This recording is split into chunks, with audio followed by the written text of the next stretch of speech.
susahnya pencarian kerja, termasuk juga gelombang PHK yang kemungkinan masih akan terjadi di Indonesia. Kita akan bahas selengkapnya. Gelombang PHK karyawan menghantui sejumlah industri di tanah air usai Lebaran Idul Fitri. PHK masal Sekitar 70%. Halo semuanya, salam sejahtera untuk kita semua. Perkenalkan, nama saya Ali Zainal Abidin dengan NIM 24109142100023. Dalam video singkat ini, saya ingin membagikan pemikiran saya mengenai suatu hal yang krusial, namun sering diabaikan dalam dunia kerja, yaitu kesejahteraan karyawan. Mengapa hal ini penting? Karena tanpa kesejahteraan, tidak akan ada motivasi, dan tanpa motivasi, produktivitas pun akan menurun. Dalam banyak kasus, karyawan seringkali diperlakukan secara tidak adil. Gaji yang minim, beban kerja yang berlebih, bahkan pemutusan hubungan kerja secara sepihak. Sekitar 70% pelaku usaha hotel dan restoran di Jakarta berencana melakukan pemutusan hubungan kerja karena bisnis yang berdarah-darah.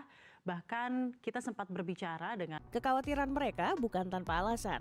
Sebab gelombang PHK massal membayangi seiring biaya produksi yang terus meroket.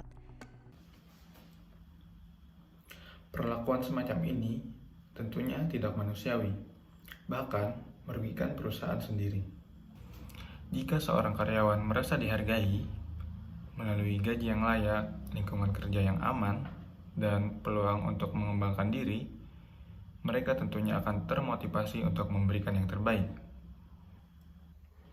Kesejahteraan bukan hanya sekedar melalui pemberian materi, tetapi juga dengan pemberian rasa aman, penghargaan, dan kesempatan untuk bertumbuh.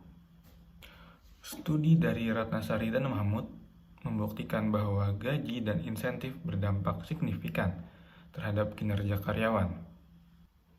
Ini selaras dengan teori reinforcement dari B.F. Skinner, yang menjelaskan bahwa perilaku positif akan semakin sering dilakukan ketika diberikan penghargaan positif.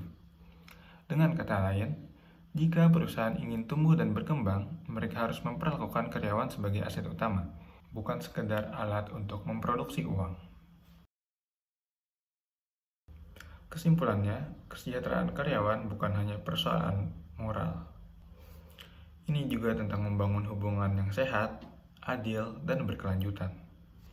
Ketika perusahaan berani berinvestasi pada manusianya, maka perusahaan itu sedang menyiapkan fondasi yang kuat untuk keberhasilan jangka panjang.